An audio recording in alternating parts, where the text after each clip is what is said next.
Hello दोस्तों, मैं आशुतोष स्वागत करता हूं आपके अपने यूट्यूब चैनल पॉलिटी विद आशु में। आज का हमारा टॉपिक बिहार से संबंधित है, जो कि बिहार सरकार के द्वारा परीक्षाओं में किए गए बदलाव को लेकर है। आखिर किस तरह का बदलाव, इसे हम जानते हैं। खास तौर पर मैं पहले बता दूं कि यह वीडियो उन लोगों के लिए विशेष रूप से उपयोगी है जो अभी तैयारी सरकारी नौकरी की कर रहे हैं या फिर किसी पद पे पहले से आसीन है और अपने पदोन्नति के लिए किसी दूसरे पद के लिए तैयारी कर रहे हैं या किसी हायर पद के लिए तैयारी कर रहे हैं। तो मैं एक उदाहरण के थ्रू समझाना चाहूंगा कि बिहार सरकार के द्वारा क्या फैसला लिया गया जिससे इतना बवाल या फिर इतना खलबली मचा हुआ है। तो मैं बताना चाहूंगा कि हाल ही में बिहार सरकार के द्वारा एक बहुत बहुत महत्वपूर्ण नोटिस जारी किया गया है और वह नोटिस क्या था, एक एग्जाम्पल के थ्रू मैं आप समझाऊंगा। उस नोटिस में सीधा लिखा हुआ है कि अगर कोई विद्यार्थी मान लीजिए कि चपरासी या चपरासी करना नहीं मतलब ग्रुप डी या फिर इंटर लेवल का कोई कर्मचारी है जो सरकारी नौकरी पे है, बीपीएससी में इंटर स्तरीय एग्जाम पास कर चुका है या फिर ग्रुप डी का एग्जाम पास कर चुका है।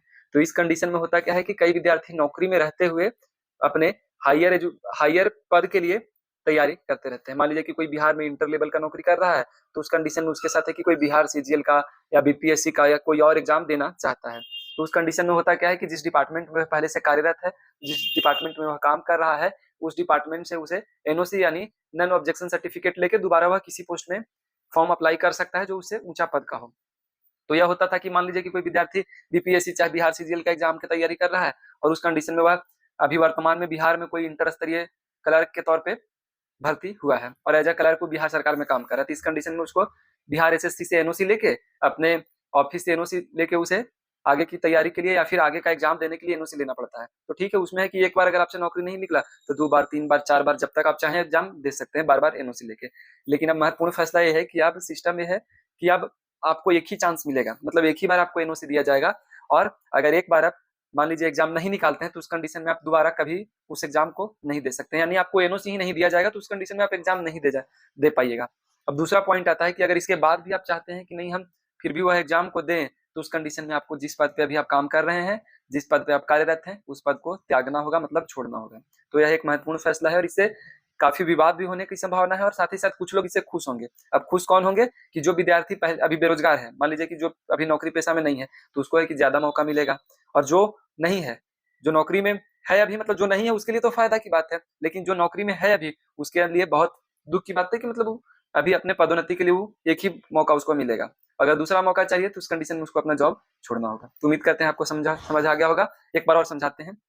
मान लीजिए कि कोई विद्यार्थी चपरासी के तौर पे या इंटर का कर्मचारी के तौर पे बिहार सरकार में या फिर काम कर रहा है, तो उस कंडीशन में क्या है कि अगर वह बीपीएससी या बिहार सीजीएल का एग्जाम देना चाहता है तो अपने डिपार्टमेंट से एनओसी लेके वह एग्जाम दे सकता है और वह कितनी भी बार दे सकता है। मान लीजिए एक बार नहीं एग्जाम निकला, 2 बार 3 बार 4 बार 5 बार दिया, लेकिन अब जो बदलाव किया उसके थ्रू आप सिर्फ एक बार आपको एनओसी दिया जाएगा, उसी एक बार में अगर आपको एग्जाम निकालना है तब तो ठीक है, नहीं एग्जाम निकला तो आप दोबारा उस पोस्ट के लिए बीपीएससी के लिए या फिर हायर पद के लिए, ऊंचा पद के लिए, अपने पदोन्नति के लिए एग्जाम नहीं दे सकते हैं। तो इस कंडीशन में अगर आप इसके बावजूद देना चाहते हैं, चूंकि एनओसी आपको एक ही बार मिलेगा, लेकिन दोबारा आप देना चाहते हैं, तो उस कंडीशन में आपको अपने जो वर्तमान नौकरी पे हैं उसको रिजाइन करना होगा, तब जाके आप दूसरी बार एग्जाम दे सकते हैं। तो कुल मिला के बात है कि आपको अब एक ही बार एनओसी मिलेगा।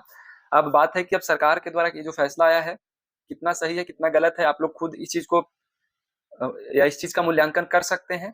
और हमको लगता है कि जिस ढंग का होगा उस हिसाब से प्रतिक्रिया भी आएगा। अगर बहुत अच्छा सरकार के द्वारा फैसला लिया गया है तो सरकार का कहीं ना कहीं प्रोत्साहन भी किया जाएगा, और अगर गलत है तो फिर भारी मात्रा में इसका विरोध भी झेलना होगा। और साथ ही साथ अगर विरोध होगा भी तो हाल फिलहाल में ही आपको विरोध भी देखने को मिलेगा। अब बात उठती है कि क्या बिहार सरकार को बेस बना के सेंट्रल में भी ऐसा कुछ लागू हो सकता है? तो संभावना तो रखी जा सकती है। कई बार जैसे सरकार के द्वारा देखा गया कि कोई अच्छा फैसला बिहार कोई भी स्टेट के द्वारा लाया गया तो उस कंडीशन में सेंट्रल गवर्नमेंट उस चीज को एक्सेप्ट या मान लेती है और केंद्र के स्तर पर लागू करने का प्रयास करती है। जैसे उदाहरण के तौर पर जब लोकपाल और लोकायुक्त का पद आया था, एम्बुड्समैन का पद आया था, तो उस कंडीशन में उड़ीसा महाराष्ट्र जैसे स्टेट में पहले ही लागू कर दिया गया था, बहुत बाद में जाके भारत में या सेंट्रल या केंद्र स्तर पर लागू हुआ। तो यह बहुत थोड़ा सा पेचीदा है। अब इस कंडीशन में है कि क्या कुछ लोग बेरोजगार रह जाएंगे, कुछ लोग अपना जिस पद पे हैं सिर्फ वही पद पे रह जाएंगे, अपनी योग्यता को नहीं साबित कर पाएंगे। तो यहाँ थोड़ा सा मेरिटोक्रेसी का भी बात आता है कि यहाँ जो मेरिट वाला है, मान लीजिए कि अभी सोच लिया कि ठीक है अभी नौकरी ज्वाइन कर लेते हैं, अभी क्लर्क भी रहेंगे कोई दिक्कत नहीं, लेकिन बाद में हम थोड़ा और मेहनत करेंगे पद पे रहते हुए तो कल हो सकता है बिहार सीजीएल में एसओ बन जाएंगे, बीपीएससी में कोई अधिकारी बन जाएंगे। तो इस कंडीशन में उनके पास थोड़ा सा उनके लिए खराब हो सकता है। लेकिन अब क्या सही है क्या गलत है आप लोग अच्छा जानते होंगे, और जैसा भी रहे आप अपना प्रतिक्रिया बहुत दें। और इसी तरह हमारे चैनल पे बने रहें पॉलिटी विद आशु में। इसमें आपको अलग अलग सब्जेक्ट के लिए बहुत अच्छा कंटेंट मिलेगा और हमारे चैनल से जुड़े रहें। Thanks for watching.